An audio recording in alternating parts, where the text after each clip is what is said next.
Good morning and welcome to the Capital Gang. I am Hon Ssemujju, and this morning the weather is very suited to listening to the Capital Gang. I have a bevy of topics for you to dig into, and the first one is the coffee story. In the studio, I have Jacqueline Arinda. She's the CEO, Chief Executive Officer of Jada Coffee. So let me start with you, Jacqueline Arinda, with the easiest question you'll get on the Capital Gang show. What does Jada Coffee do? Thank you for inviting me here, and to the listeners. Jada Coffee buys a green bean from the farmers, processes it. It does, I beg your pardon, buys green... The green bean, which I can say parchment. Yeah. From the coffee farmers, processes, packs, and sells. Yes, please. Okay. And how busy is that business of buying green beans and so on and so forth? As big as 3 tons per year. 3 tons per year. Yeah. Not bad at all. Even Hon Ssemujju is impressed. The president was speaking about coffee. Are you one of the good people the president was speaking about, or the bad people the president was speaking about? Well, he was speaking in parables, so I'm not sure if he was speaking about me or he was praising me. I'm not sure about that. Okay, we are going to get into the coffee story in a minute. And what I know is there's a lot of money that is not coffee, but we shall find out whether you've carried a bag of money with you. I beg your pardon? Can you say that he's representing a suburb? Who, Ssemujju? Yeah. Ssemujju, no, he only has coffee back home in his father's place, not in Chida. The biggest exporter of coffee in Uganda is in my constituency. In Chida? Yes. Who? Who is the biggest exporter? Uganda government. No. He's exporting raw beans from Shema and all over the place. Well, we have a Minister of Tourism, Honorable Mr. Martin Magara. You also have a middle name in there. Bahinduka. Martin Bahinduka Magara. He's the Minister of Tourism. He's the youngest minister. He's even younger than Katesh. You're most welcome to Capital Gang once again. Thank you, Oscar, and good morning, our listeners. Yes, today is not your day in the hot seat, but we shall have you here soon when we have you in the hot seat on what you are not doing for tourism. Honorable Katesh, you're most welcome. Last week you were in Shema. Any good news from there? Thank you very much. Yes, I was in Shema. We had a district roads committee to try and do monitoring to see whether the money appropriated is doing work. And also, as you know, every year we organize a Shema exhibition. Yeah. So we've been planning to have the biggest show in the region, which brings together all the farmers, innovators, small-scale processors. So that will be taking place next month. Okay. You're most welcome to Gang. Thank you. Ivan Rugamba, in wintry clothing, you're most welcome to Gang. Thank you, Oscar, and good morning to the listeners. Yes. Last week I actually experienced some really, really cold weather, but Honorable Ssemujju, most welcome to Gang. You are one of the topics for today with a minority paper on the budget. Thank you, Oscar. Yes. So, Jacqueline Arinda, over to you. Coffee has been trending. Of course, Robert Kabushenga trended. And his accusation was that there was a group of people received money for value chain and maybe chewed this money. I don't know. And I think you're one of those people that got the money. So what was the money for? What did you use it for? Why didn't it go into coffee value? What is it? What's the word? Value addition. And even the president is very, very keen on that value addition. Yes. The truth is I was among the 15 companies that lobbied for that 10 million. And these 15 companies represented different... 10 million US dollars. 10 million US. You lobbied for 10 million US to dollars. Be okay. Specific, yes. Yes. And those 10 companies represented different regions. And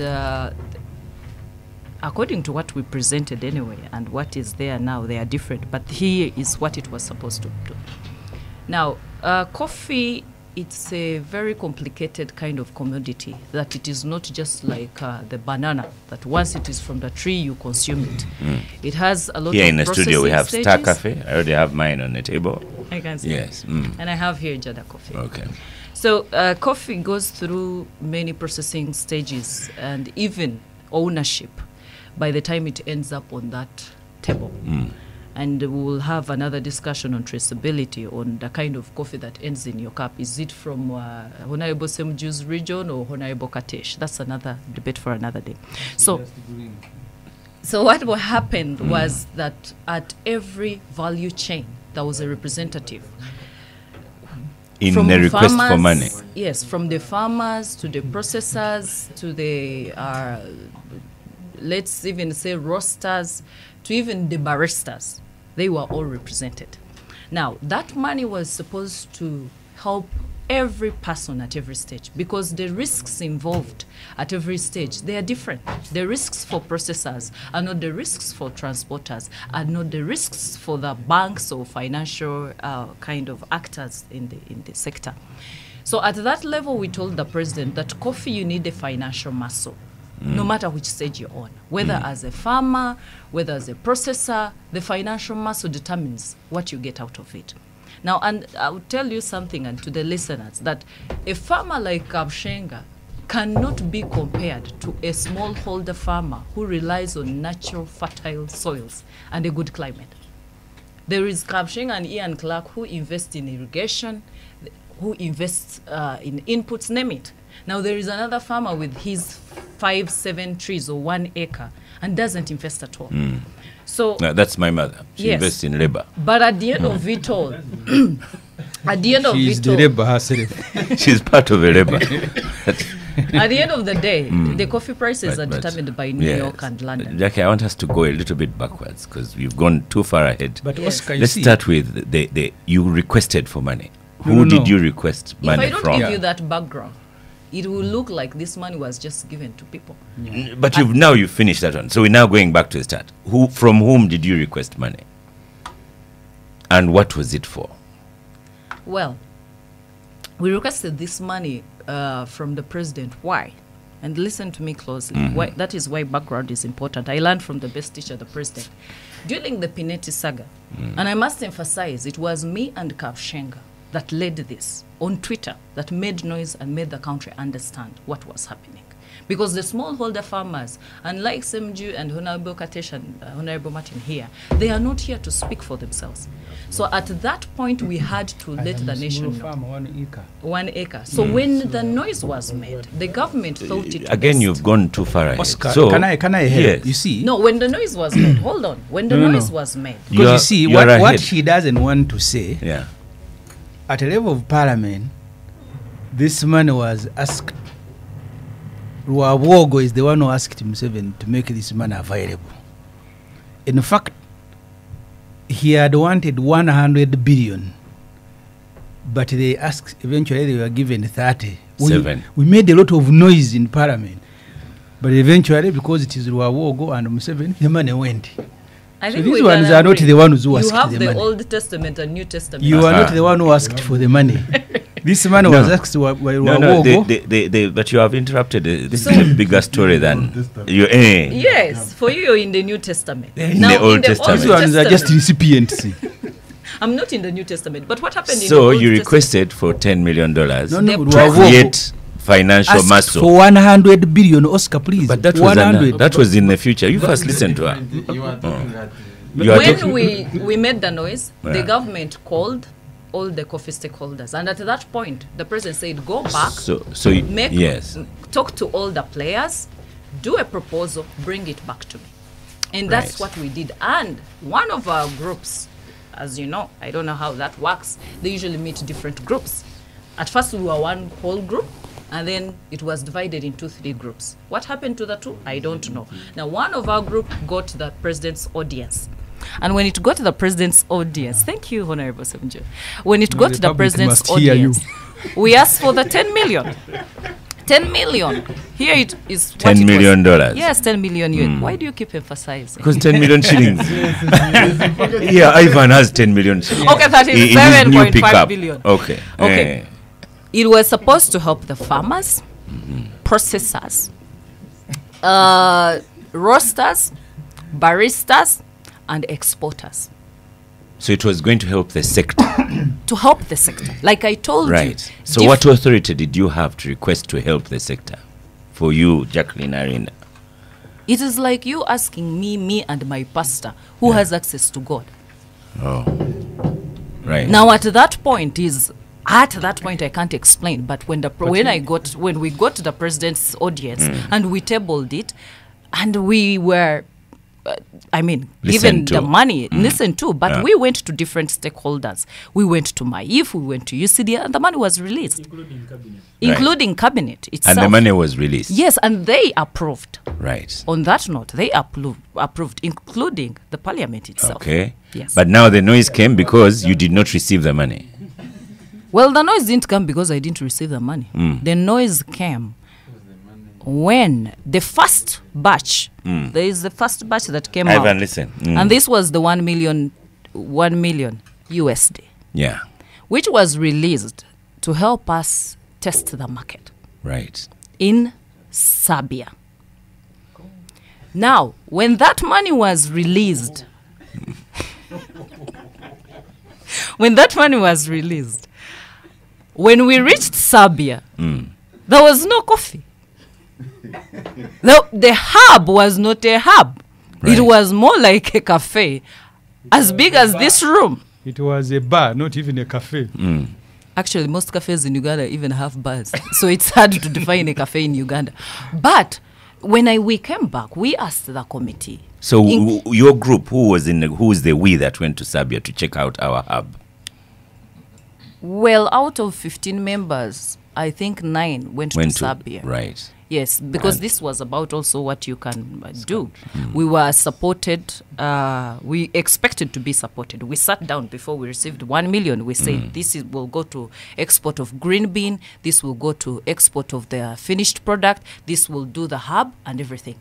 But during that discussion, we asked, who is the owner of the hub? Uganda. No. And the chairman could not answer that question.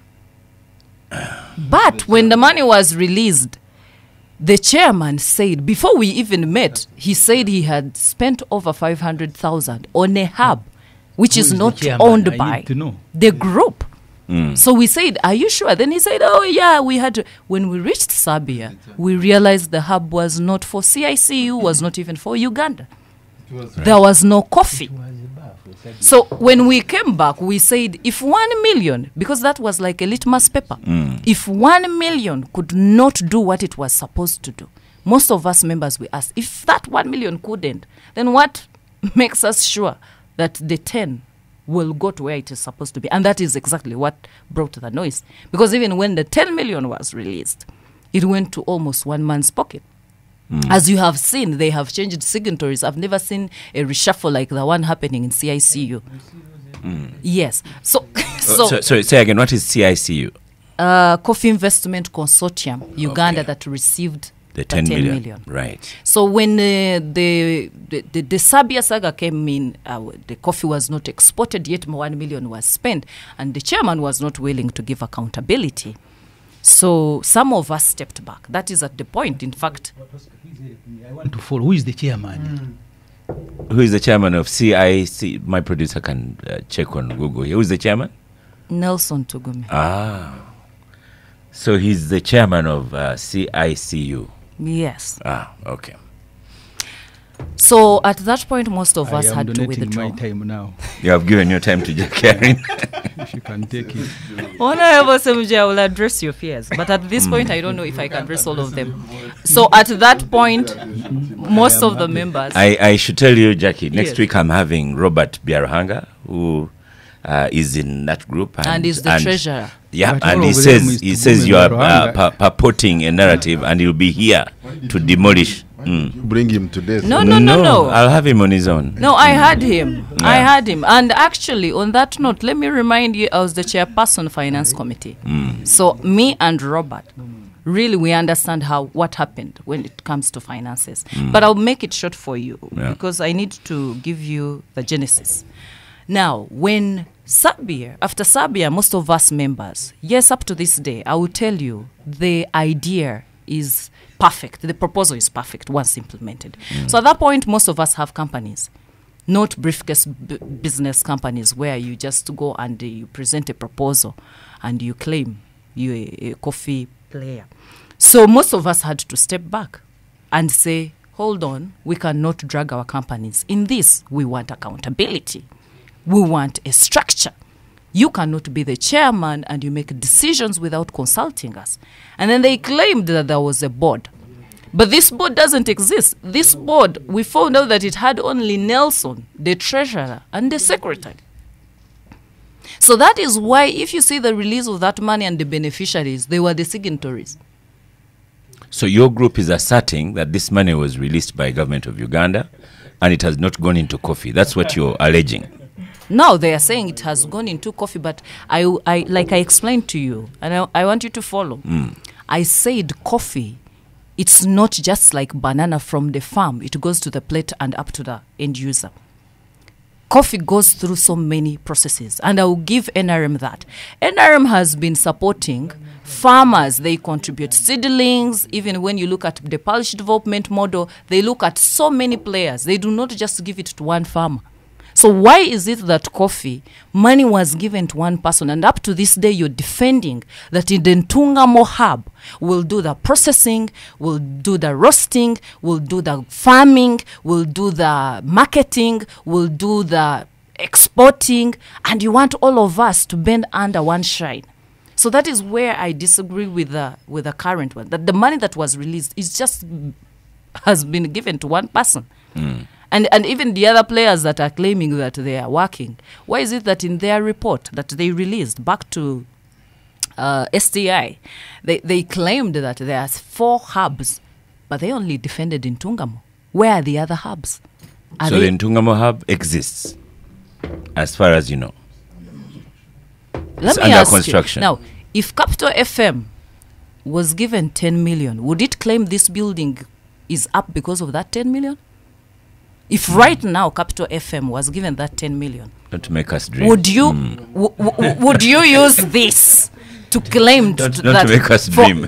for accountability purposes? And you say this building is the reason Which was why, already there. Which was already there. Right. So, final question to you before we have a discussion. Why doesn't the show end here today? We'll go home.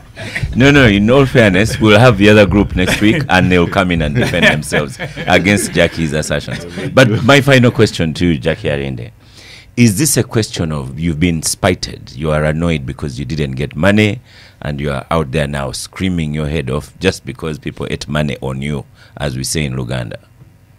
Well, let me make it clear. First of all, my company was fronted. Unlike other players who are not are into this whole marketing of coffee, anyone who has seen me on Twitter knows I market coffee.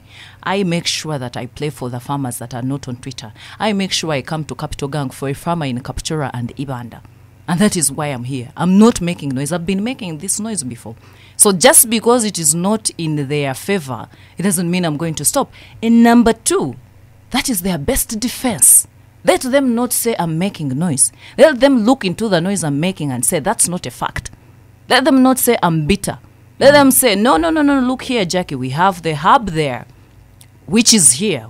We are in a world of pictorial and videography. You cannot claim that you come here and talk without evidence. I'm sure if they had that evidence, they would be throwing it to us. With someone who has 10 million USD dollars, cannot fail to buy even a technophone to take a picture and claim it and say, Jackie, you're making noise. This is it. These are the 4 hubs. Jackie, you're making noise. We've just loaded a container. It has gone to Serbia. So let them not say I'm bitter. Let them, and by you, we have Uganda Export Promotion Board.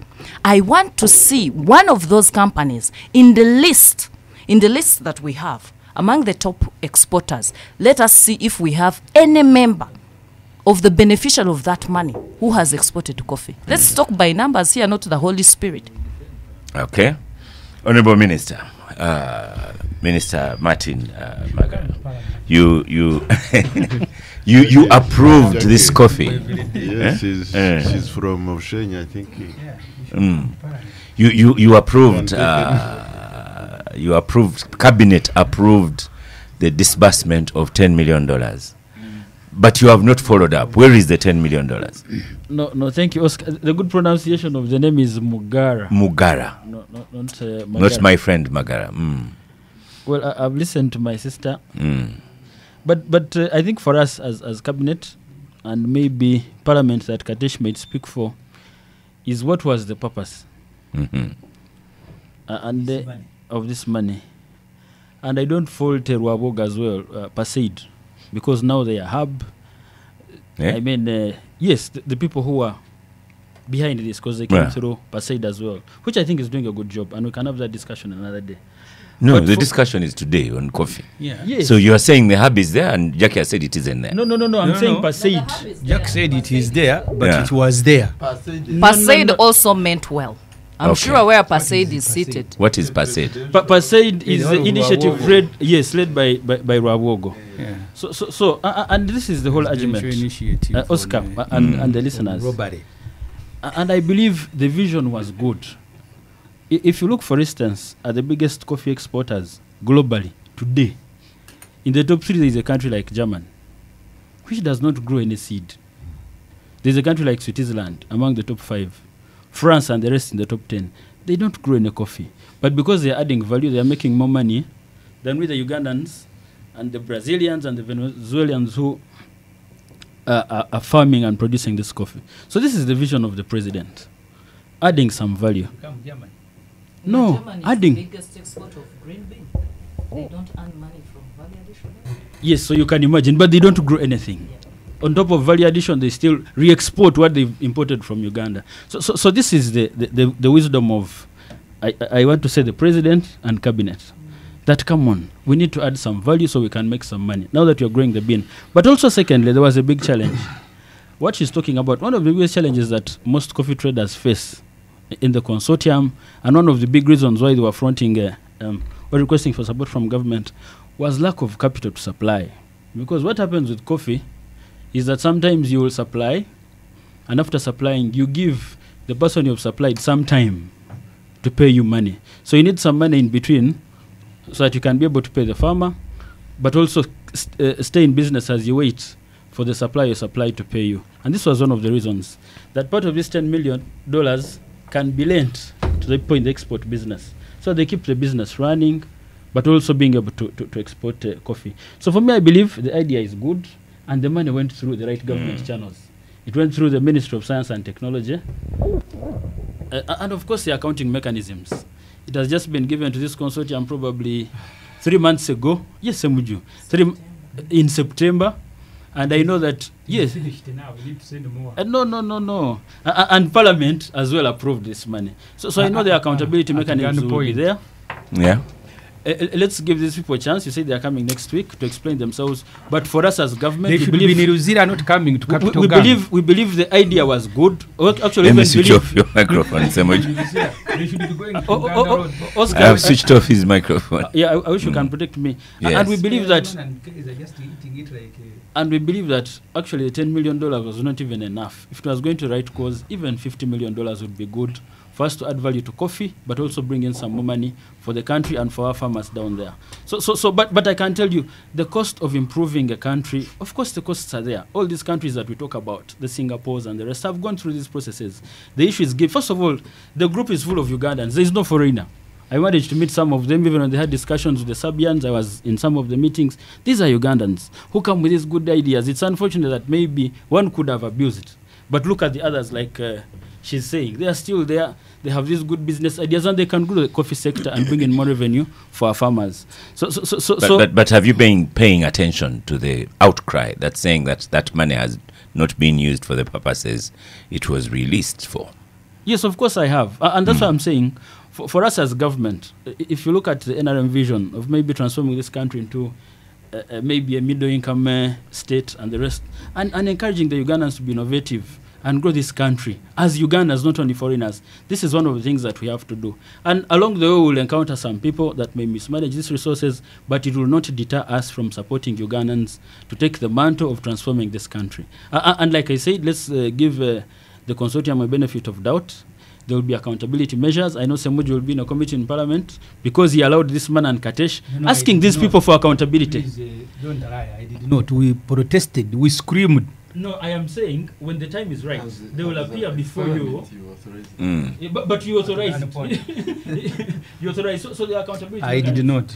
I know at the end of the day, if there is no accountability, of course, government will take measures to reprimand the set of players. But it's good, and I still encourage government, let's support more of our Ugandans so that they can grow the sector. Okay. That's a political response. The Katesh. Well, first of all, thank you for bringing Jackie, because she has been very vocal in the sector, and I think hearing her, I would like to say that we are very proud of her. She's our girl from the region. I don't know why she doesn't consider going to Parliament. She should come. But She will be a very good value addition. first of all, Oscar, It doesn't matter. I am a small coffee farmer. So you, with so my you, little 30 acres. But so you may have received part of his 10 million. Absolutely no. I'm not even not even close to the Old Testament. Yeah, but of course I went in coffee because I needed to understand it, and I represent a region, a constituency which produces a lot of coffee. But you were in a municipality. Yes. So your municipality was also fraud. Because how can a municipality be growing Can coffee? you shut up? No, I can't shut up. Because you represent fraud. Stop That a municipality is growing coffee. Let me switch off. It's not like the suburb of Nazana. At least for us, we have some. That phrase you just used, Katesh, in the morning show, you just, can you be quiet? It's better to say like that. Okay. It's still very early in the morning. Oh. Yes. You know, Ssemujju, we know each other. Now, my constituency has one of, I think, the largest coffee processing plant, and called the coffee processors, is in Shema municipality. They started with. So is that a definition of a hub? No, I'm explaining. Okay. They started with 2.8 million shillings as a cooperative, and it is now a multi-billion entity with little support, with no support from government. Absolutely their own money. They could have borrowed from the banks, but they are a very successful enterprise, employing all, taking on all the coffee in our region, not only in Shema but across the board. So I have absolutely vested interest in the coffee sector. This idea came, we heard about it, and the group appeared before us. You remember Ssemujju? They came in Mnyonyo. And when you look at it, They did. when you look at it from what Jackie has mentioned, principally, the idea was a good idea. Why? When you look at the export of coffee here, it's largely dominated by big multinationals who actually, I think, will never make it easy for anyone who wants to do export on their own if they do not have an additional muscle. I'm not going to mention their names here, but it's very hard for Jackie here to say she's going to get the muscle to export even at a quarter of the scale of these companies that are involved. So what came through as an idea was that to enable these Ugandans, because it was a response from the Pineti saga, that can't we, if we are facilitated as Ugandans, can't we do processing and add value? So these people came with all sorts of ideas. They came up with how coffee can turn into, capsules, even coffee perfumes. They can do all this coffee processing here. And they convinced the president And some of us were convinced. The whole idea was that for Jackie to be able to export beyond the 3 tons she's doing, she needs a lot of capital. And for her to also be able to buy from the farmers, because the farmer in Shema just wants cash. You are not going to tell him stories that I'm sending a container in China, I will pay you after 3 weeks.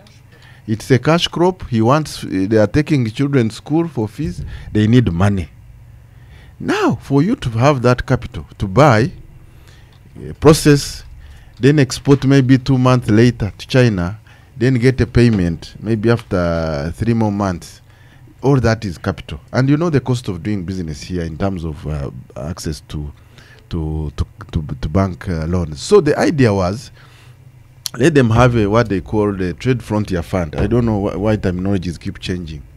That the consortium would be supported through a Trade Frontier Fund that can enable people who want to export, who have big orders, to be able to use this money to satisfy the orders. I remember one of them Nelson mentioned that they had the $2 million worth of $2 million contract.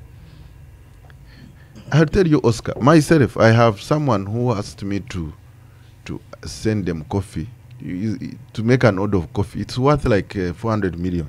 But I cannot fulfill that. So I can imagine what the sector, was planning to do. It was a good idea. Money be available for the jackies. If they have big orders, they can do what? But I think where I pick her story is that the group reached somewhere. They split into 2. And I think one quickly had access. And they convinced Parliament. I remember in Parliament we had a long debate. Ssemujju here knows in budget. Say, why doesn't this money go to UCDA? They said, no, UCDA. Then we said, why doesn't it go to Ministry of Trade? Or UDC, or UDB? We had different options. But then they said this is something around innovation, science and technology, and eventually... What is science and exporting coffee? Eventually, but those were the questions you were asking. Eventually, the money went into a vote where it was easily accessed. Now, the question we are dealing with now is accountability. And for me, accountability is not just about money, that, established a hub in Belgrade. In Belgrade, we can all see the hub and what is there. And what is not there. The accountability is how many containers of coffee have you actually exported. This data should be available in. So the gentleman you are bringing next week, I will not be around. He must come with statistics from URA of how much orders, the $2 million orders, how many containers have been exported through this arrangement. We need accountability. You mean that guy is not in Ruzira? We need accountability by results. Otherwise, it is becoming fraud. It's becoming fraud. Those who are, and I feel sorry for my president because no. I have switched off your microphone. When the idea comes, and it's very good, and for us in NRM, we support value addition. We told the president in Chankwanzi that we support. In Chankwanzi, we told him that we support your idea of value addition. If you look at the coffee production, German with no single garden, earning more than all of us. So his story is very convincing. We must support him, but we must expose the people who are telling lies, and as a result of telling lies, they are able to access resources and they cannot account. For me, this is the major thing. They must account for what has the money done. And also, finally, Oscar, as a country, we need to do away with this informality. This informality of sidestepping formal structures, institutions. And getting $1 million. And we have getting proposals. 10 million.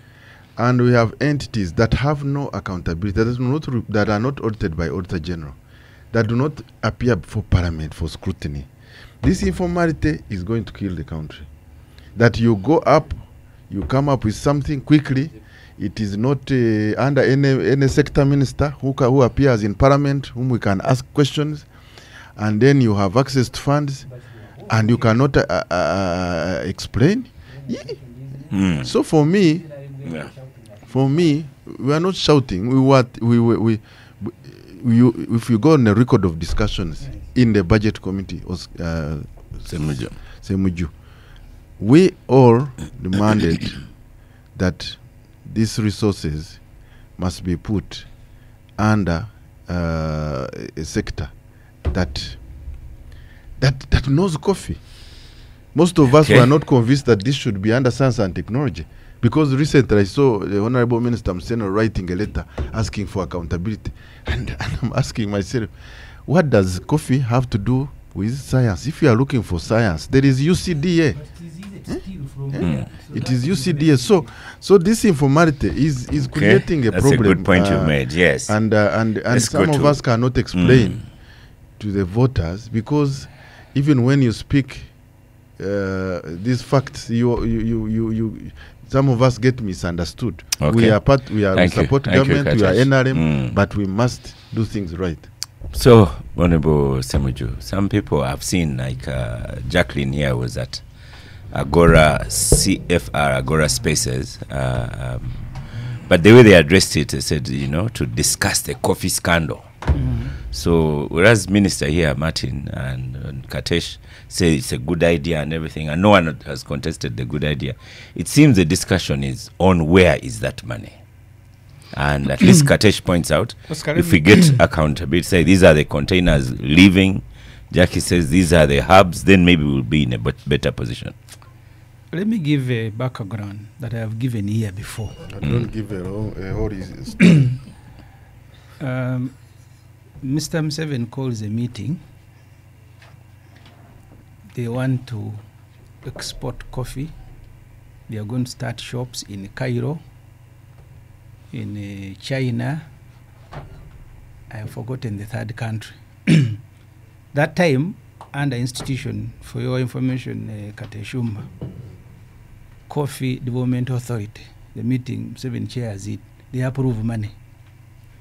When they approved the money, Sare and Kabonera went for it. Oscar, I told you the scandal. They go to Denmark and London, hire trucks like these ones you see promoting musicians in Kampala, put coffee and begin driving to supermarkets. And I mean, that you've loaded a truck hired in Denmark, you're just storming a supermarket. It could be a start. I mean, that's not how they storm markets in Europe, that you just go with the truck and the park and then you begin off-roading. I chaired the committee on Kosasi. That was the first report I presented to Parliament about that money that was stolen. Sare was involved with Kabonera. You really be insane. So these are facts. I've told you I presented a report as a chairperson of Parliamentary Committee on Commissions 2014. It was my first report. You will be insane to think that they are going to do it different. The other one was with Sare. This one, Ruawogo. We protested in Parliament. We said, you guys, but Ruawogo, first of all, he speaks very well. He brought his group when we were in Munyonyo. We came and alerted Parliament that stealing was about to happen. When I presented the report, there is this MP who replaced Mama Mbabazi. Kaberuka. He was shouting. And I told the MPs in Parliament that you needed to see that guy when Ruawogo appeared in Munyonyo. He was even kneeling down to greet him. That's what I told the Parliament. I said, you should not listen to him. I said these things in Parliament, Kateshuma, if you were there. You see, if you want to steal easily, you just pick one member from the president's family. The money will come very quickly, and it will reach. I sympathize with the Jackies. The only question I'll ask her, why is everything about Ntungamu, about Biarohanga, about Alinda, about Gume? So because this is also, because you are not the biggest coffee growers in Uganda, your region, but you are the ones hovering around this money. That I'll ask later. I will ask later. You can ask now. You have asked. I will know. I'm going to ask later. So, So the foundation was that this money was going to be stolen. We protested with Mwanga Chivumbi, who presented the minority report. Then and people were screaming at us. Eventually, they passed the money. It went. And Kateshuma participated in passing this money. Now he's here also crying. I told you one time, Oscar, here, and you said, is that true? We passed a budget with the names of President Yoweri Museveni's family written on some money. This one is for Sare, this one is for Wawogo, this one is for the wife, this one is for the president. That is true. And we protested. You are watering down your point. We passed the budget. I want it watered down. You made yours, which is very strong. Let me make a weaker point. For you will make a stronger one. You will make Can I make my weaker point? With the money written, with their names written on. That's not true. But wasn't he complaining here? The informality. Institutions. And now. But institutions are not names. Because I am saying it differently. So the jackies, I sympathize with all of you who are in this. You were taken to a blind dead. You were just escorting people to access money. And I saw, when Wawogo came, he came. They were very serious businessmen, about 20 of them, led by him. And then they came and appeared before the committee on budget where I sit. In fact, I didn't stand up to greet him like many of you did, because when I look at them, I have problems. I know something bad is about to happen. But eventually they took, you don't go around because when they want to take money, behind them they will get people who are doing the work. They are the ones who are going to justify the allocation. But also the involvement of the president in each and everything. I've told you the first scandal, the meeting is in State House, and the president is the one cheering. The second scandal. How many scandals must Mr. Museveni commit for you guys to know that Museveni himself has become a scandal?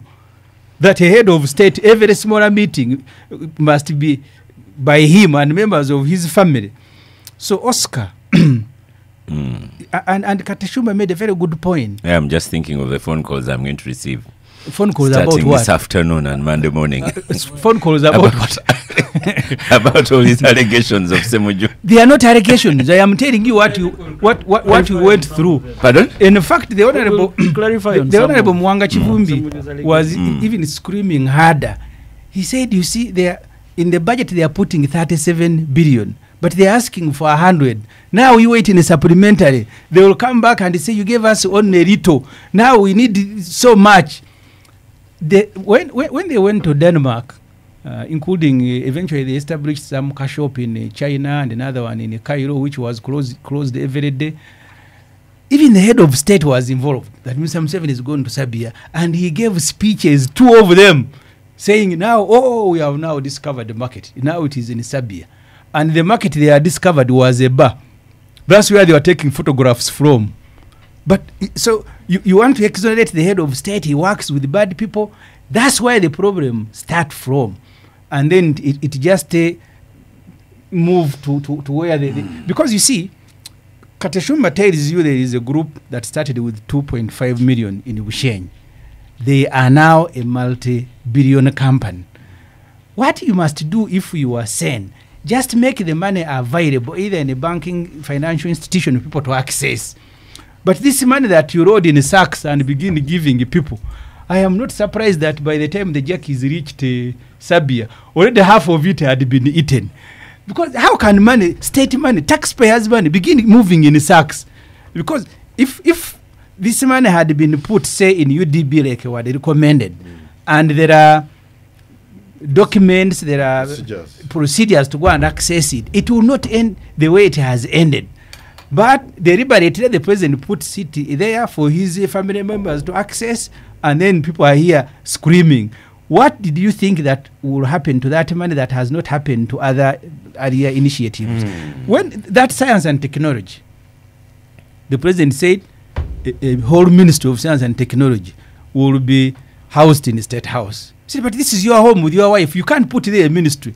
We quarreled in Parliament. Eventually, we only succeeded in creating a vote. He had said, no, their money now will be part of State House. And he said, yeah, what is State House about science and technology? Eventually, even in the earlier investigations by Parliament, what the Minister Musenero said about vaccines and research was that here is a list of the recipients. So for her, she's just a conduit. Money goes to her ministry and it is distributed to the beneficiaries. Which may not be a problem. It is a problem, government money, because you see, capital funds cannot go to individuals. They must be accessed. That's what I told Mr. Museveni when we were seated where Jack is seated. When we were speaking about these initiatives, parishes, I've forgotten the name he was using. I said, no, because he said, even Ssemujju can go and visit. I said, no, I don't want to visit. I want a policy. If I want to become a model parish, as he called them, model farms, yes, what is the qualification for me? The qualification cannot be that I access the president. In this initiative, there is no qualification. Once the Jack is formed themselves naively into a group, gave Ruabog a platform, then they win. Because you see, from their consortium now to the initiative, so there must be someone between, an intercessor between the companies and the president. So the moment you involve the initiative, you are supposed to end like this. I don't know why you don't know this, or you thought that this time it will be. Please don't cry.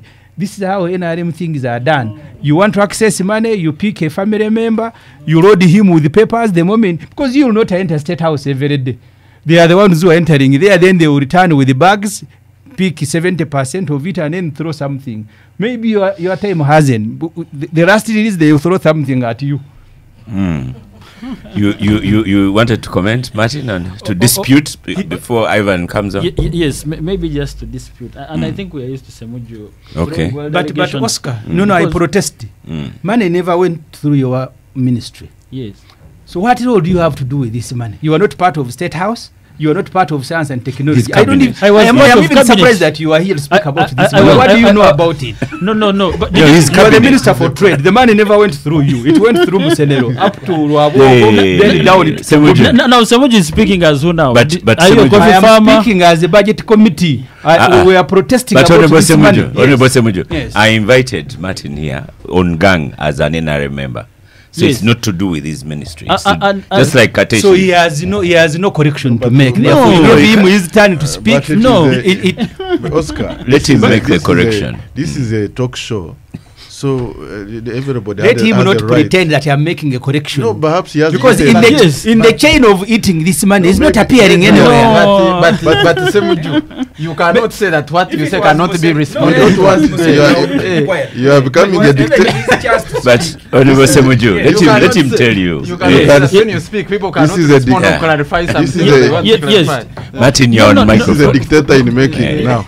Yes. Of course. But this is what I wanted to say. Yeah. And I correct. no, Yeah. but I think I am here Yes. because these people appeared before cabinet, made their case, and we approved it before it went to cabinet. So I was part of the decision. Yes, I even contributed to that debate in cabinet. But Martin, you're here on behalf of NRM. On my own, You're on your yeah, own, on not my even own, with yeah. your ministry or anything. Yes. Yeah. So maybe just to say, and I want it to be on record because just speaking for, let's say, per se, if you look at the Coffee Investment Consortium of Uganda that was given this money when they appeared before you and before us, before we go into mismanagement, if you look at their composition, they have around 2,536 farmers, 7,562 members in over 23 districts. And when they were appearing before us There to are make a 6. case, 6 what? That's the website. yes. I can also say in their report to STI, they indicated there are 6 members. So what information you have on their website is not true. Yes, Uh-huh. but for me, what I'm trying to say is when they appeared before us, that's what they presented. But what I wanted to say clearly to Honorable Ssemujju is even when they were appearing before cabinet, Ruabogo did not appear before us. They appeared, made their case, and we've all said. And his microphone is not on. And on the Go on. basis of our judgment, Yes. because we don't need anyone to lecture us to know what is right and wrong. We are all, yes, Go on. I am not dense, I can reason, probably. But they made a case. We Yeah. agreed with it. We thought it was worth it. And this is what I've said. But The money- we all agree that the case was good. Yes. Everyone is said. Yeah, yeah, It is down to accountability for money. Yes. That is the issue. And this is what I'm saying. For me, I disagree when Ssemujju keeps saying that. Yeah. And this is what Katisha was saying. Please, there's no parliamentary document that has a Salim Saleh or Wagogo written on it. There is none. Yeah. There is no budget document. There is you produce it here. Produce it. Produce it. Yeah, we. Yes. Before he just- comes in. Yeah, before. I We're going to think, stop a break when I you come think, in. I Ivan. think we should stop bringing in. We should focus on the issue. Coffee. We are talking about coffee, money that has been allegedly misused. Yes. And we have the consortium, it has a chairman. The things are there. But I think the discussion is taking into, Misuse of money. Ssemujju's pet subject, which is around State That's House right. and its members. Let's stop for a quick break. Focus on the coffee. And after Let's- the break, let's we'll go focus to on the Ivan coffee and money. then back to you, Jackie. We'll come back from the break. More discussion in the break. Ivan, go to the microphone. There's Ivan, you like statistics Yes. a lot. And also debunk what... pardon? They like figures, they cook them. But you've been lying here that there are budget votes here with names that so and so is given money allocated in the national budget, which does not exist. But So let's who is keep- lying between me and you? Getting Let's keep with the discussion. So Ivan, I wanted to you should know, and Jackie says this as well. When Katesh and Martin say that Germany gets a lot of money from coffee, they miss out that also Germany gets a lot of money from the coffee bean itself. So whenever you're saying value addition and quoting Germany, you must also say they also get a lot of money without value addition. Yes. Yeah. So Oscar, first of all, I want to say that before this is not the first attempt at value addition for coffee. First of all, there's a reason coffee is such a subject of discussion, because coffee is a national crop. It is the biggest single biggest export earner for the country, for the country, and as a crop in agriculture. Yes, in agriculture.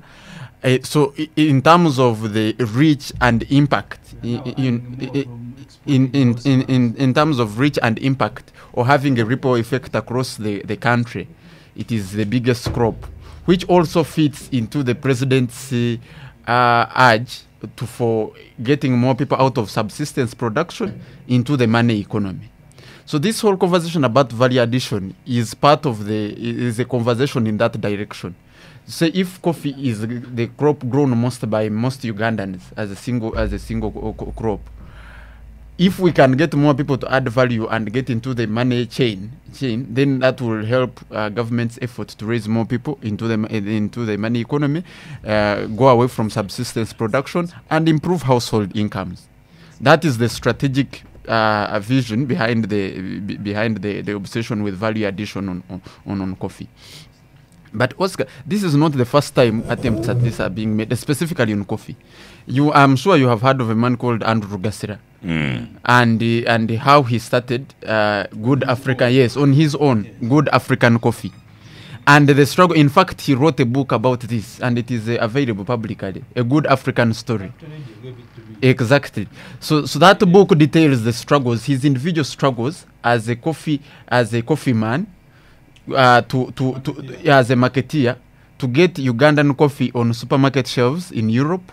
Before we talk about these recent hubs in Serbia, in Serbia, and Andrew details the struggles he faced to access this sort of support, this sort of institutional and government support to scale his his activity. So for me this is first and foremost a belated intervention, because there have been previous people who have struggled, and on record to get this form of support.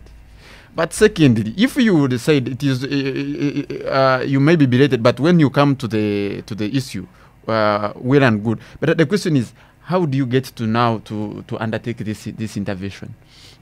Uganda Coffee Development Authority is the institution charged with the oversight of the sector specifically. So I agree with the suggestions here that the money that is supposed to scale production, increase value addition of the crop, would ideally have been more accessible through such a formal, already established institution. Because it does seem that they were not recipients of this money. Yes, because now when you sidestep the formal institution, already you raise a red flag on how do other people now, beyond the jackies, the 15 members of the consortium, how do people get to know? First of all, this consortium is not nationally known. It is I start the project. It is a group of coffee people who have come together. But a group of coffee, if there are 15 here, there are many others who are not part of this consortium who do not and who could have been able to benefit. You see, Oscar, during COVID, money for small business SMEs to help small SMEs was put through UDB. There were clear structures to say if you are an SME involved in whatever production or whatever activity, these are the rules and the qualifications you need to be able to do what? To access money or to get COVID relief to support your intervention. There is a clear, transparent and democratic way on which you can access this money. This does not exist under this consortium. The third problem, Oscar, is the people, the lead actors in this consortium, have organizational arrangements of questionable record. Before this money was released, some of the members here, the lead members of this consortium, like Inspire Coffee, had already been given money. In 2017, there is a public rule which was raised by even the Auditor General. Yes. There is a case before the Auditor General. In 2017, Inspire Coffee is led by Mr. Nelson Tugumi, who is the chairperson of this consortium. In 2017, they were given money, 9.6 billion, under NUSAF, under the Northern Uganda Social Action Fund, to do several things, to teach people to drink coffee. You do not. This is my time, so I'm listing the roles for which they were given money. They were given money first of all to train farmers on coffee production, on consumption of coffee, which included putting up coffee shops and attendant infrastructure, to teach financial literacy and business management skills and project administration. And this project was supposed to cover areas like Mbale, Arua, Lira, Guru, and Toro. They were given a contract of 2 years between 2017 and 2019, and the renewal of that contract was supposed to be based on verifiable performance of the projects they were given. In 2019, this MOU was renewed for another 2 years before there was clear verification. The Auditor General flagged that out of the districts where they were supposed to put up these coffee shops and infrastructure, only in Guru, only this coffee shop or whatever that infrastructure exists only in Guru, out of the is it 60? So Jack is also saying that what he was even in Ugulu is like a small shop, maybe akin to that was showed up in Serbia. So already you have a person, you have a group that has already questioned on public money that was already advanced to it for a previous undertaking, which they never did, and now they have been given another mandate to lead such a value addition, a transformative project like this coffee consortium. So maybe cabinet did not have that information. So that due diligence. Does Uganda have a cabinet?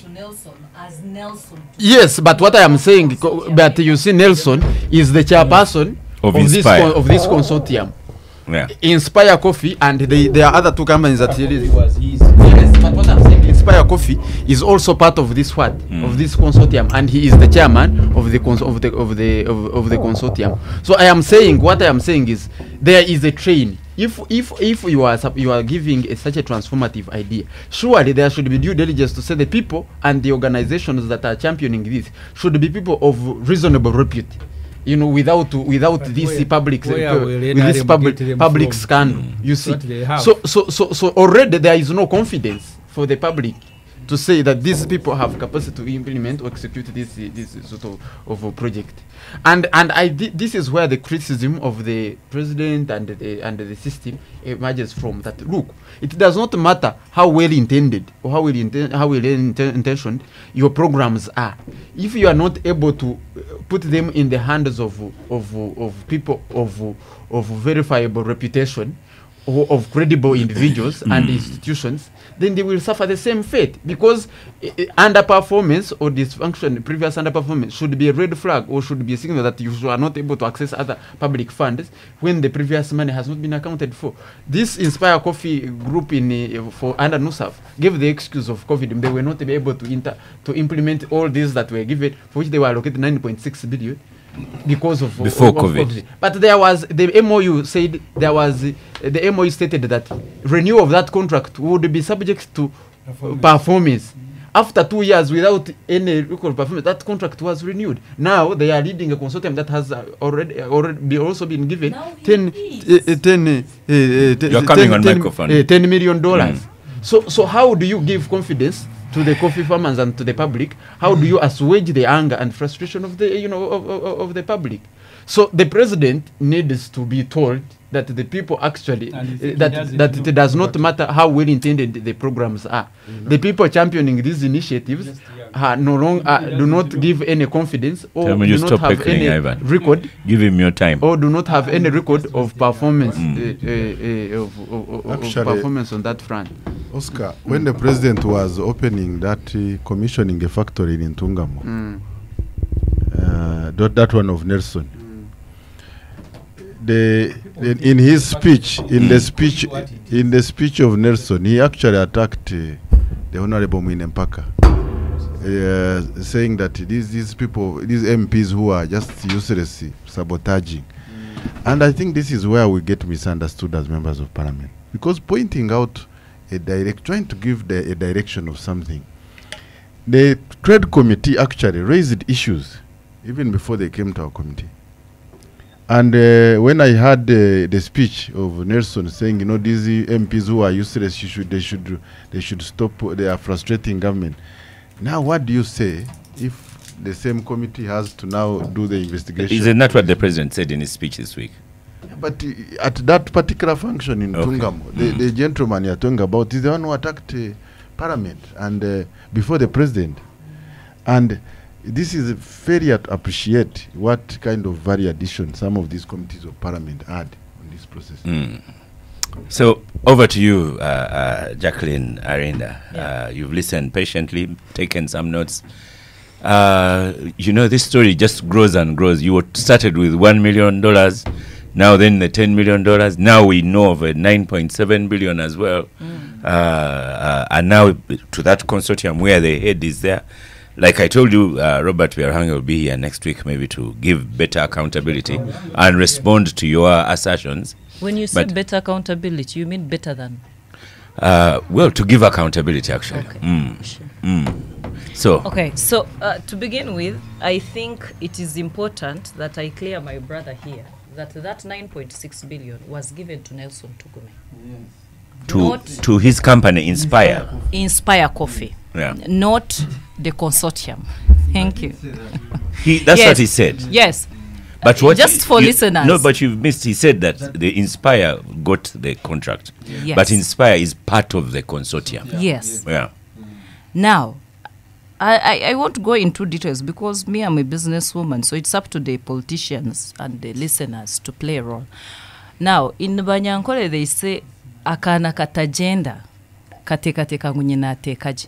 I would ask Honorable Kateshumba to interpret. So it's the same as in Uganda. Yes. Same one now, as Uganda. And this is in response to what Honorable Kateshumba has just said, that when the president visited Nelson Tugume's factory, of course we saw what he said, but I must inform the country that there are bigger factories that have existed, bigger than what he saw. Bigger. In Uganda alone, we have 5. And these are privately owned. And they've been running for years. So for you to And say... they've not requested for money. No. So for you to say that Nelson Tugume is doing something that no one has done is because the team that manages the president has not given him an opportunity to visit other players in the sector and see their work. And they are not owned by these multinationals. Hon Ssemujju is here in your constituency. You would go there. But because coffee as a sector, most people don't understand it, especially people who are close to the president. Right now, Hon Ssemujju and the guests here, I want to inform you that I support President Museveni, but I disagree because it's not a cult. And if it is a cult, they should inform me so that I step down out of supporting him. A cult is where you worship someone without telling them, oh, you're wrong here. No, you say, yes, sir, yes, sir.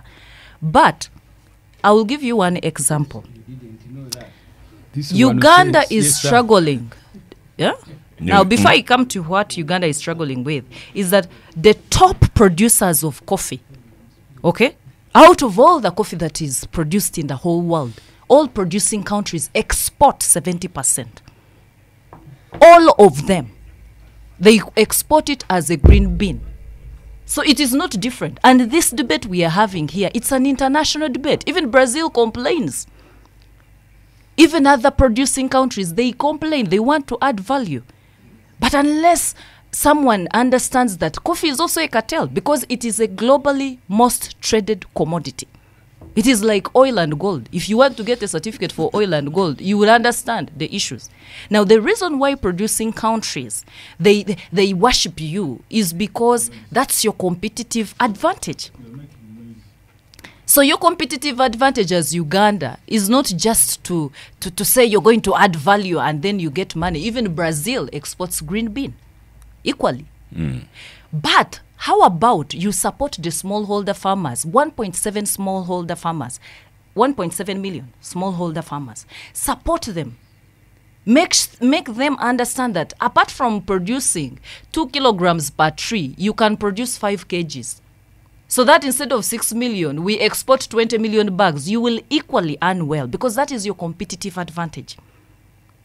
Now, when you stand at the market and you're the biggest producers, you are at the table. But that table you left anyway. I don't know which table you're now on. Now, when you're the biggest producer, and I will give you this. You see, Hon Ssemujju, you're saying that this government is not working. But it is. I actually credit UCDA. But only that sometimes they sugarcoat the data. For example, the hike in prices in Uganda is not because you have now done things differently. And let no report say that Uganda you have done differently. That is why you have the biggest prices. It's because the biggest producer, which is Brazil, is struggling with the frost.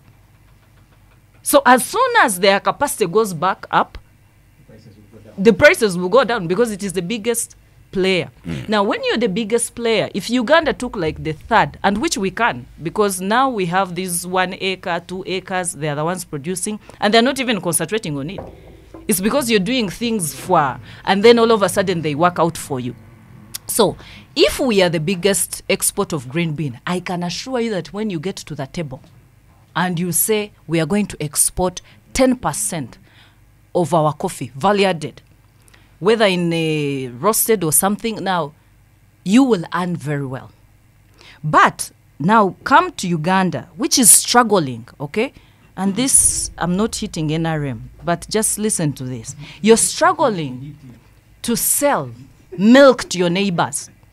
These are your fellow Africans who believe in you. They are just a call away, where you call Ruto and you say, hello, Ruto, can we do trade? Can we meet this week? We talk about trade. And they will allow.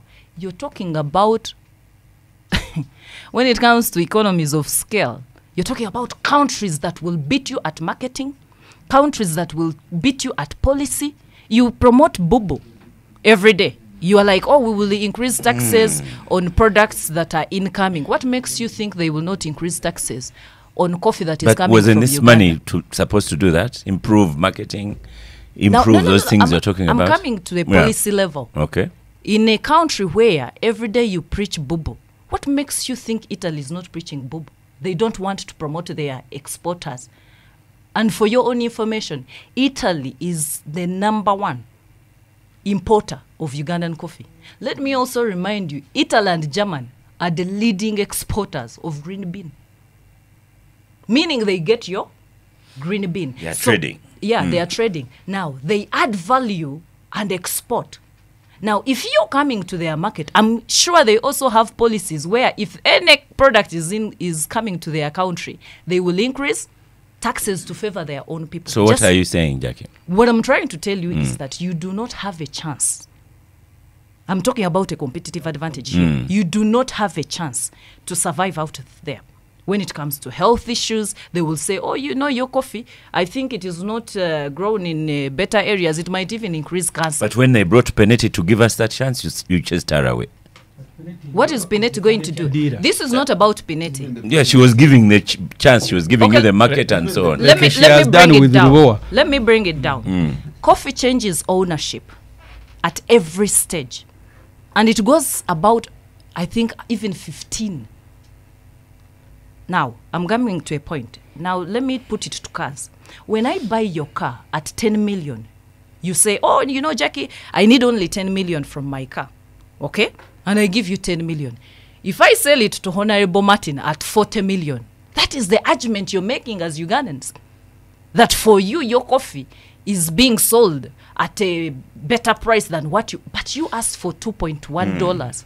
So in essence, you're saying this value addition may not necessarily work. Is that what you're saying? it may not They are necessarily... roadblocks. It's costly. They are It's blocks. costly. Yes. She makes a point which is important. She's not saying it may not work, but she's saying if we increase production and we become a dominant player in the market, in the world market, then we have There a are much bigger advantages. room to negotiate on value addition. Because then you have a very big muscle. So we are looking at No, value but addition okay. in a void. You see, Oscar, the point that Kateshumba deliberately wants to misunderstand, it's the same argument we made with the vaccines. Did we have to produce COVID vaccines? We now are stuck with over 12 doses worth 350 billion. So I'll link that with coffee. But We don't have to first think of value addition. we must That's how I think of understood it. production. Let's first boost production. We go to 20 million bags, and then we go and sort out other things at their stage. That's what you're saying. That's how I Yes. understood it. Because once you are good at That's where we have production, an advantage. which you're not good at, by the way. Right now, you're struggling with the quality. There is a Robert Kapshenga and Ian Clark who are investing in quality. And then there is, just an example, there is Honorable Ssemujju who mixes his coffee with the goat swat and it is stored in a funnel, whatever. And that coffee also ends in the same pool. Because I can inform you, there is no one who exports their own coffee and you say it is from the farm and it will go like that. But once we improve production, now come to government. I saw Mr. President saying that we, the people making noise, we don't mean we don't mean well for the industry. But he has also written asking for But- accountability. Yes, for You saw accountability. that letter of his. But I'm here to also remind Mr. President, the reasons to why he sent it to science and technology was so that they can have data to defend their, I think it's a pilot kind of thing. This is a trial, isn't it? So why is it that we see, even Coffee Consortium, you can ask them next week, why are they defending it like Jackie? Me, I can provide you with evidence. I have evidence of them showing up in Sabia and doing nothing. I have evidence that we have more coffee processing green bean plants in the country, owned by cooperatives and individuals. Now, why is it science and technology? They are not coming out to show us how many bags they have exported. Why is it that science and technology, which was in charge of research, and as we speak, let me educate you something small about coffee. I enjoyed seeing you having your tea, spiced tea. Now, it's the same thing with coffee. You cannot produce coffee for Russia and you think it is the one for London. Why? Just like Honorable Katesh likes his coffee with only ginger, Honorable Ssemujju will say, I want cinnamon. Now, for you, you're producing for Katesh and then you're selling it to Honorable Ssemujju. Honorable Ssemujju will say, no, me, I want my cinnamon. Now, science and technology has not provided us with evidence that the coffee they are going to produce is for this market, and they have done research about that market, and that's the coffee. So if it is to come here and they say we are the noise makers, let them come with data. Let them come with evidence. And lastly, on coffee, which we should go to the president, is that as far as coffee is concerned, we have 49 companies that participate in exporting annually. But out of those, only 10 companies almost make the biggest share, which is 70%. You know why? Because of the financial muscle. One container will cost you 400 million. Just one. It will take about a month to get, and you have been teaching this in your education. Coffee is a cash crop. Every farmer knows they want their money. They don't even want mobile money, Honorable Ssemujju. They want cash. Even when you say mobile money, they are like Otandi Soruzungu. They want their money there and then. Now, when you export, you're going to wait for another month. That is just one container. You're going to wait for another month to get paid. So why is it the government did not get this money, put it in a bank, okay? Then we apply to a bank with our contract, because I'm sure a bank will release money after looking at the contract. And number two, when this money was released, and they're saying it is value addition, it is given to Nelson, I totally have no problem with that now at this level. But we're looking at the future, all right? What the president needs to understand is that as long as when it comes to policy, he watches these banks screw us. He watches them do that. Right now in Uganda, we don't have a tractor. You're talking about a farmer who, even to access a tractor, they asked me for 10 million for just even 1 acre. So when it comes to policy, when it comes to support, I will insist that the president has been using that model to supply fertilizers and inputs to other districts, all districts. Why is it that when it came to value addition, which he supports a lot, you only sent it to one person? Yet when it comes to agriculture, we see fertilizers going east, west, south, and north. But at this point, when he emphasizes value addition, is where he said, hold on, I'm going to give it to your consortium. Not consortium, as right now as it stands, I don't know to the consortium, but to the farmers out there. And Honorable Ssemujju, I can guarantee you not. If the government, even the leading producers and earners for coffee, you know, we have there are two worlds in coffee, consumers and producers. And if you see the largest ones that earn from this, the Germanys and Italy, Europe, they are supported by government financially. There is nothing like you're going to give them fertilizers or what. Give them their money. So they are given by groups, that is cooperatives or circles. So the government, whether it likes it or not, it will not pass through UCDA. Because as far as I know, if the president believes in coffee, why are they agreeing to merging UCDA with Maize? If you agree that coffee is going to play a vital role in this economy, then why are you taking away UCDA? Okay. Taking away UCDA. Moses Biaruhanga tells you, Jacqueline Arena, that be informed, Bubu, Italy or any European country doesn't tax Uganda, on imports. As a result of that, last financial year, our trade with Europe was in a surplus of 113 million USD in favor of Uganda. Then he tells you some more that you are not telling the truth. In Uganda, private tractor operators cannot ask for 10 million to plow an acre. That is Moses Biaruhanga, senior presidential advisor. Moses Biaruhanga can be informed. I come from Nyabushche. Ankole Processors plant is just at the bridge.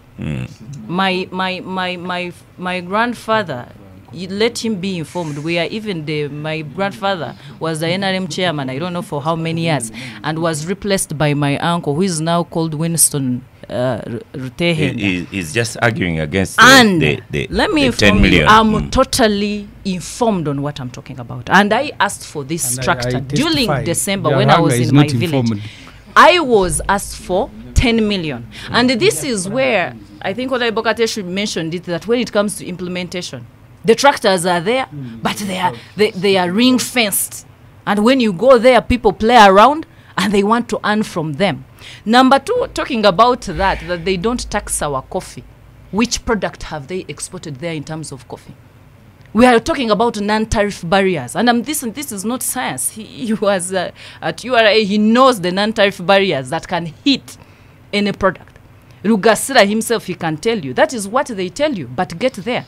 As we speak, European Union has passed and said, if you have been growing coffee in a deforested area, you won't be able to come to our markets. Yet European Union knows that Uganda grows coffee in virgin places. Actually, for your information, your EU came up with something called the GSP.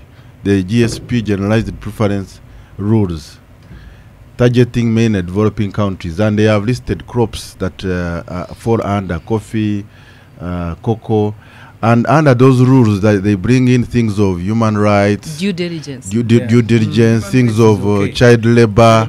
And I remember the argument I had when we had an engagement in Europe with the deputy speaker with the EU was that, look, if some of us, we grew up waking up milking cows and going to the garden, and we were able to go to school. So if you come up with this kind of lists of requirements, these are NTBs, economic non-tariff barriers, prevent developing countries to access the market.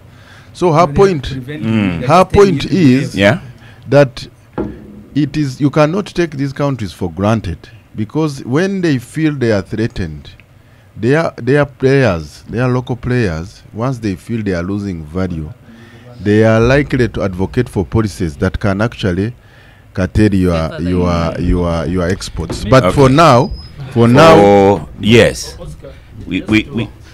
me, it's just a question to Jackie. Maybe she can help us understand, because when the Coffee Consortium, led by Nelson and the whole group, came before us and appeared before Parliament and the rest, they came as a group, and Jackie was among. I met my friends from Great Lakes Coffee. I met so many coffee traders that I know of in this country, and they appeared as one group. Great Lakes is who? Barije? Ken? No, Great Lakes is the Costas and... Okay. But you see, they came as a group. Why are you not telling us who they are? No, but I've said the names. You may not know the individuals. No, you tell us who they are. He wants you to name certain... why are you giving half the story? No, these are not even Ugandans, actually. They could be because foreigners. The Costas can't be, one person can't be, I mean, a group can't be the Costas. Yes, I just wanted to ask Karinda, when did things go bad? Because, you see, we are all under the impression that there was this big institution with good intentions called the Coffee Consortium, and they all were behind Nelson when he was making... I wish you can protect me from someone. Yeah, all microphones are switched off. They were all behind him when he was making... So when did they fall out is the question you're asking. Because interestingly, they were behind him when he was making all these arguments. No one said he's a bad person. No one said anything. At that time. So no, but I'm saying for them. I'm not saying for you, somebody who is out. So maybe I should respond. Because for me, I think partly this is where the problem could be. Yes. But Martin, I did ask her, are you crying foul because they ate on you, as we say in Uganda? Is the problem the distribution of the money in there or the ideas? Because now you seem to be creating Let's stop for a break and then we'll come back. We'll come back from the break. Coffee. Even in the break, we discuss some more coffee. Crispy Kaheru says he's in Bangladesh selling your coffee and giving away. He's given away 100 packets to influential individuals in Bangladesh, and they've rated Uganda coffee as fantastic. We are going to come back to you, Jackie, at the conclusion stage, and I'll ask you the same question again that we asked Martin Mugara here, that he also asked, is it because people ate money on you? That's why you broke that story? I don't know. So, Honorable Ssemujju, now you are the topic for this second discussion on gang. What inspired you to write a minority report on the Uganda budget? Similar story. A similar story. First, Minister of Finance presents, because where we are now, we are at the preparatory stage, the final preparatory stage of next year's budget. The law that governs it is called the Public Finance Management Act. In the law, government is supposed to indicate the total budget, and I'm going to speak the normal language, the total budget for next financial year. They brought a document where there were two totals. First, 52.7 trillion. On another page, 54 point something. And they were, see, I want to use the word that won't offend the people. The credibility of information in the document. Because Uganda's budget is financed by money that is raised through taxes and money that is borrowed. Oscar, Minister of Finance now tells Parliament that the money we collect from taxes, in the last 3 years, it was growing fast, 4.1 trillion. Taxes, Uganda's taxes, 4.1 trillion every year. During COVID, it grew by 2.1 trillion. They are now saying next financial year, tax collection will grow by just 286 billion. Remember, it grew 4.1. During COVID, it grew by 2.1 trillion. So we said, you guys, you are lying about tax collection. What are you hiding? But two, to allow government finance a budget through borrowing, as a parliament, you must know how much money you are, the level of indebtedness before you allow them. The Auditor General says we owe our lenders 97 trillion. Finance says it is 86 because they want to recalculate the debt to look smaller so that they can continue borrowing. They don't include the domestic area, which is 5.7 trillion. And these things are done deliberately because I was telling Parliament and my colleagues with whom we authored the minority report that the moment you endorse these preparatory documents, it means you have given an advance permission for government to borrow. Yet, if you want to put meaning to words that they use GDP, because GDP simply means goods and services you are producing in a country. And from that, the money you realize is what you are supposed to use to pay debt. He said we shouldn't go beyond 50. They calculated to say now we are at 48. Otajano said no, we are at 53. And then the two other points, because we had problems with public debt, the figures being supplied to Parliament, we had problems with the revenue being declared. We also had the issues when we get this money. Why don't we make a budget from the money that is available? We borrow Oscar. One of the cases that is annoying, and that's why I said in my report and my colleagues that this government borrows for fun. We have 14 trillion shilling that was borrowed unutilized. And the reason is that they borrowed when they didn't have a project plan, designs, and you continue paying because next financial year you're going to pay interest on money borrowed. 7 trillion. The whole budget of next year, Oscar, 20 trillion, which is 40% of the budget, is going to service debt. And they borrow money and don't utilize it. And then come back to Parliament every year with the request that we want to borrow. So we're asking you guys, if you're not ready, projects are not designed, no plan, why do you borrow and we begin paying fees, we begin paying? In one case of Musizi hydropower, they borrowed the money, then they realized they don't need, they are not ready. To cancel that loan, it cost Uganda 5.5 billion shilling. So we are just raising a red flag like the jackies are doing, that the financial managers all need to be in Chitaria. You can retrieve them later to do a budget and then return them. And then finally, when you get the money, what do you use it for? So we ask, please, you don't have, if you look at the health facilities, there are no doctors, including machines that we have bought and those that are donated. They can't run because there are no experts to run them. And then the president has 2,000 employees at his residence and in office. The president has convoys that, I remember one time he went to Bundibujo and they asked an LC chairman to welcome him. He said, sir, we counted vehicles in your convoy. The last one was, let me use the examples that are nearer here. The last one was in Natet. When the first one, the last one was in Natet, the first one has reached Capital Radio. He said, why didn't you leave us with one vehicle for our hospital? So he said, you can't continue spending money that way, because the bad manners of the president go down to his ministers. You'll find my younger brother, he also wants a convoy, because now it is a status. To be a minister, you need a convoy now. And they even compete in how many vehicles will be in my convoy. So these expenses, we said, we're a country that are relying on borrowing to finance. We need now to reduce on unnecessary expenditure. So that's what our minority report was about. In summary. Ivan, I guess you'll agree with Honorable Ssemujju, apart from when he gives examples of a president. The rest you will agree with him, because you yourself have been talking about supplementary budget in 4 months' time. I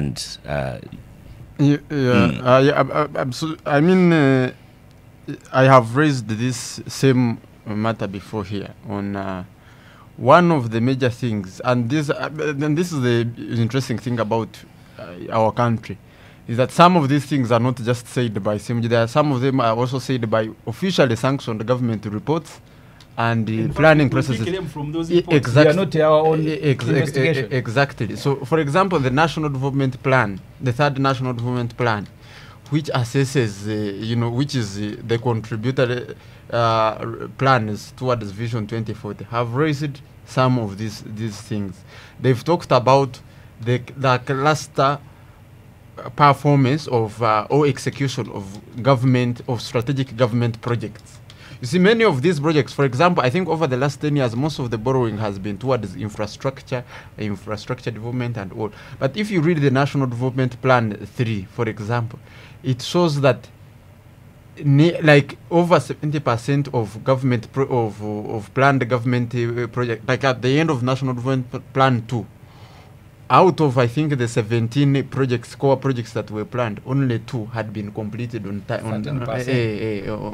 time, and many others had not taken off. So that is a fair or indifferent manner in execution of government programs. Moreover, on borrowed money is a danger, is a disaster to this country, because you see, you can afford to misuse your own money. That itself is bad enough, but you can afford, if it was your own money and you have capacity to generate it, you may say you can afford to misuse this money. But if you're borrowing money and paying interest on that money, and then that money is not delivering when it was intended to do, it is a double tragedy for the taxpayer. So this is public service, and many of these things is not just a single individual. It is a culture in the public service. Where government tracks implementation of its core projects. Is there a portal, for example, where we can trace the status of our roads which are being constructed by Ugandan public money in DR Congo, on a dam, on a hydroelectric power dam that is being constructed, on roads that are here, on the flyover projects that are being constructed? Is there a public portal where we every day track implementation and execution of these projects? Because we cannot be a serious or the president usually talks about how transforming this country is easy. We just need to get the corrupt people. It is also a question of government discipline. I think that as a government, the lack of discipline and single-mindedness on project implementation and execution is the biggest disaster that is undermining government performance, and that needs to be fixed. So the issues that Ssemujju is raising in the report on borrowing money and paying interest on that, the reason we are not consuming that money is that lack of coordination, proper coordination from the project planners to executors to overseers, monitoring and evaluation. There is a lack of government coordination in project design, implementation, and execution, and that can only be organized if the government is organized right from the top. Then we won't have to deal with these things of borrowing money and paying interest on money that is not consumed. Today you have sat in a different chair. He's now speaking like a young man with a stake in the future. I was about to say you have sat in Ssemujju's chair today, and maybe you sit very well in the chair. But Honorable Ssemujju, you were giving advice to Honorable Joel Senyonyi, the former gangster, and you gave him advice on how to work in Parliament. Can we give you also advice on how you can present your minority report? Because as soon as you put in the president's name or the family or whatever, then you get Mogara here posing, Katesh standing up, and so because that one is not true. That one is not true. There No, is but no Oscar budget Ssemujju for was going to commend You see, you. the reason I do so, Yeah. when Mr. Museveni had 6 vehicles in his convoy, he actually made every minister to buy his own vehicle. Mm. And that Museveni is the one we are lacking. He said we're a poor country. You can't have Mercedes-Benz or but they were all sold at Naira Hotel. Said buy this young man here, my young brother, honorable, sorry to call him young man. By now he will be having his own vehicle. We don't put fuel, we don't maintain. That's what a poor person does. By the way, listeners, You, my because friend you're Martin, benefiting like my, any of us. my No, no, friend as a member of parliament. has already written to me. But Martin, you get fuel. someone already wrote to me, said, no, not Magara, not me. That one is Mugara. And stop telling lies. He's not the youngest minister. There's another one younger. Who is youngest? So, There are One two of younger trust. ministers. I think I've said that. yes, you said it. So you're on microphone, Katesh, now. Well, first of all, So they mess up, we lose. Go on. first of all, yes, we've been going through the processing of the BFP as a budget committee, and of course, it's a lot of work because you have to listen to all the sectors. And after we finished the report, we submitted our report, which we signed, and Honorable Ssemujju did not sign. You must tell the listeners that Honorable Ssemujju is you call them shadow Minister of Finance in Bob Wine's government, they call it alternative government. I don't know whether it is alternative or dream, Shadow. but he's a shadow Minister of Finance. So we were with him throughout. He raised his issues, his contributions, some of them were taken, but as expected, he had to come up with a minority report. Now, in the previous years, the shadow Minister of Finance was Honorable Mwanga Chivumbi. But they used to coordinate. Both of them were members of budget committee. And so whenever Chivumbi would have a minority report, he would leave a certain section and call upon Ssemujju to present it, the one which has a lot of chemical and and politics and Binzari. So now the trouble we have is that he is now fully in charge. So he prepared his. I was listening to him, and I do not think he even used the secretary to do it. Apart from the things he picked from the official reports, but the wording is his language. It is supposed to be dramatic, create anger, fury, and of course, for him, that will keep him in power. I was lying. Now, the purpose of BFP, I was lying. when we are looking at the budget framework, and of course, I must tell the listeners that his role is constitutional. He presented the alternative, and the speaker ruled that the debate will be done from Tuesday. So government will have an opportunity to respond to Ssemujju's report, but also debate the other report. The BFP is supposed to have certain, to look at the consistencies. Is the budget framework paper consistent with the National Development Plan? And when we are looking at the National Development Plan, we are looking at the alignment, macroeconomic policy alignment. We are looking at issues of allocative efficiency. It is also supposed to look at the consistency. Is the budget framework paper presented consistent with the Charter of Fiscal Responsibility? And there are other parameters, gender and equity responsiveness, climate change. So these are the broad array days of trying to align the budgeting process with these key requirements. But when I looked at Ssemujju's report, he went beyond the current the defining words of a BFE to make his point by going into details, listing vehicles, presidential advisors, including even those who died, claiming that they are earning. So for me, in the books, I didn't put for there. me, I appreciate first of all that the kind of politics we have, that we have opposition, they have an ear. In fact, what he did for me is better than him going on the street to demonstrate. He's using his head, he has put figures there. It is the duty of government now to challenge them. The only problem I have with him is that even where he has a very good point, It is dramatized, and if he does not bring in the name of the president or the first lady, Ssemujju cannot leave that parliament satisfied. So my advice, discussing go on. coffee. my advice to him as a minister, shadow minister of finance is that you know there are issues you raise which we also raised, and we've been together on the budget committee, like the current NDP3. The performance is miserable. 13%. It's miserable. We are not happy. Even as NRM, we think that we need to have a clear review. But you see, you assume as if the others are not concerned about certain issues. But now when you mix, you dramatize, you bring in things that can be challenged. For example, why would you bring in claims that government is paying the late Najenda is on the list? You brought in the old man from Bushenyi who died. But Honorable Kateshuma, with due respect, so these lists are in government books.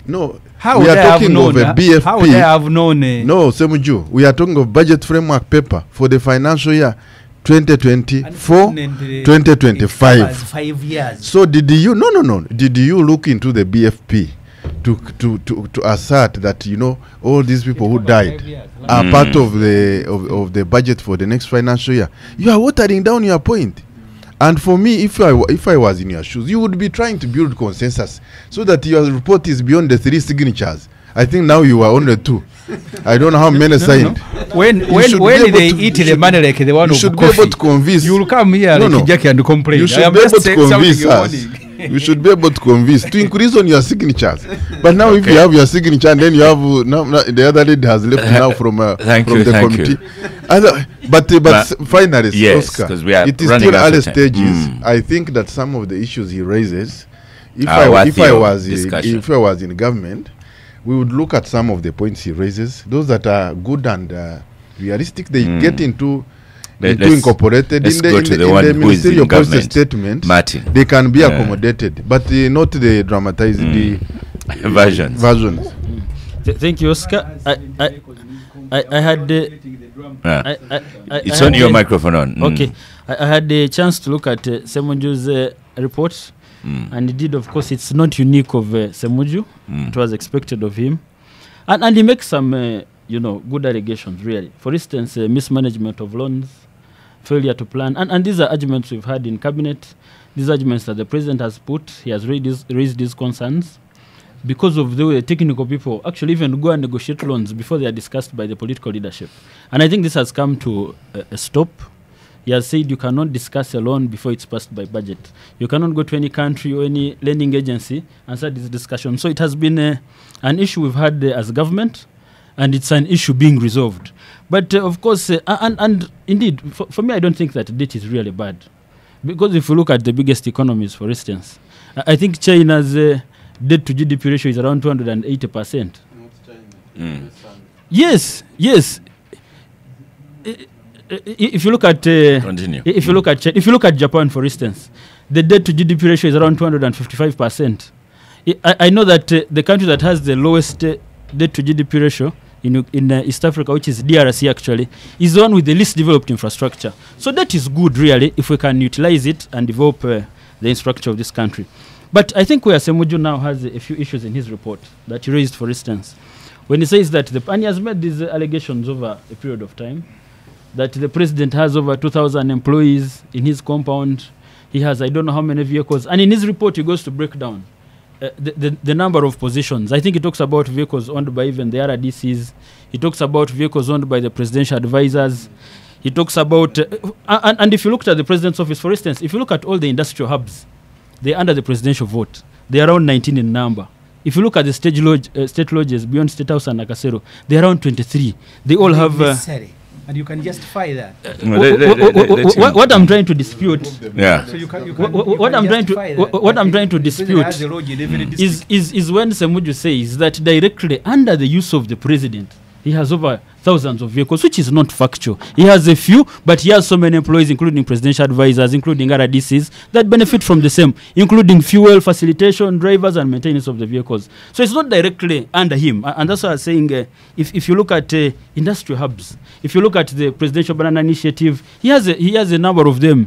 The State House Anti-Corruption Unit now, there is an investors unit as well, handling people that are trying to, dupe a number of investors. So this money is not directly under the president. It is he disperses it beyond only him as an individual. But by and large, I wish Ssemujju well. He will appear on. He already made his case, the Minority Report, with 2 signatures. Probably in Parliament on Tuesday.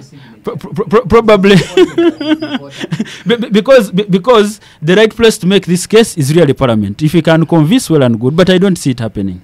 Okay. That's a robust response. So as we conclude today's show, let's put 2 microphones on Jacqueline Arinde. Many questions. So Martin Mugara's question to you was, you were there in requesting for money. Then I have Canary here has even written to me, says, if everyone had gotten their share, would they be complaining? Right. Last word on the Capital Gang. Still on Canary Mugumi. No. It's just a question that has been going on. By Canary Mugumi. He was in Serbia. He's an investigative journalist. He should be giving us a report. And I have informed him there was $1 million that was released for Serbia. Let him do the report, not to divert questions. I'm not an investigative journalist. And number 2, on noisemakers. That is a good response to Canary. So he went to Serbia as well? He was there. He was the reporter. Right. Yeah, and he saw the hub or non-hub? No, let him also, as a give his professional investigative journalist. I've told him I have proof there was $1 million released for Serbia, supposed to cater for export of green bean to Serbia. Did it do that? It was supposed to cater for the hub. Who owns the hub? And was there any coffee that was in the hub? Let him do that. Now to Honorable Martin, let me just say, and Honorable Ssemujju, calling us noisemakers, you asking us to hinder corruption. I am just giving you facts because I was a member, I was inside.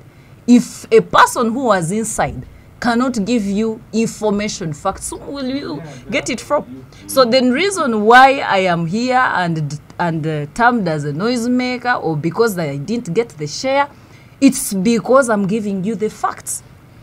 No one else can give you those facts. And if I had received the money, would I make the noise? For your information, if I had stayed in that consortium, they would have given me the money.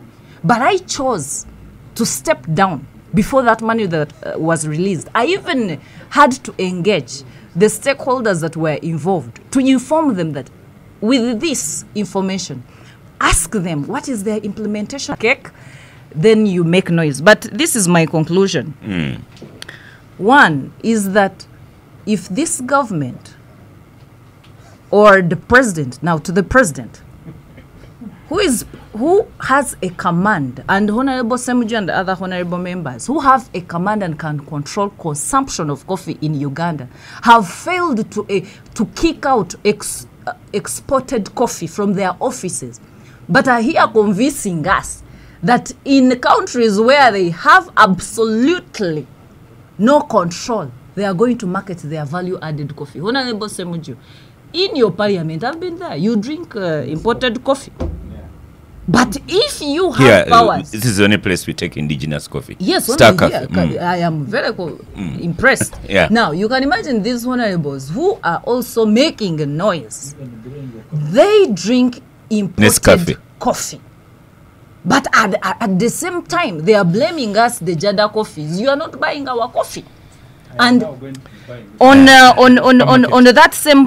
finally, I'm going to tell Ssemujju here, like we say in Uganda, she has you. Finally, you cannot regulate a sector where you don't know what is happening in the sector because you don't know the players. There was a Coffee Act which was passed so that they register all the players. Okay? As we talk, UCDA has no money to even register all of them or to implement the Coffee Act. But the consortium has money now. Now. Not UCDA. Yes. Now, on that point is where we ask our traceability question. This is a whole sector that is dark. You don't know the players, but you're drawing policy and strategies for players you don't know. Hon Ssemujju wakes up in the morning, has 3 trees, but it doesn't want to register as a farmer. You don't know. UCDA doesn't have that data. And I even challenged the last time, and I said, and to you all, how much coffee is produced by Uganda?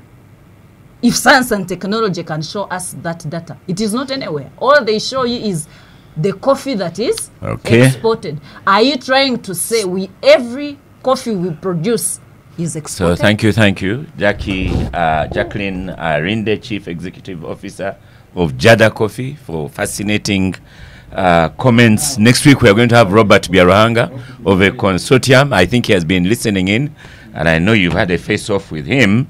So thank you, listeners of a Capital Gang. Honorable Martin Mugara, thank you so much. Thank you so much, listeners. This afternoon I'm going to Buzz Teens Conference. Maybe I'll take Ssemujju with me. I am Oscar Ssemujju, and I shall see you next week.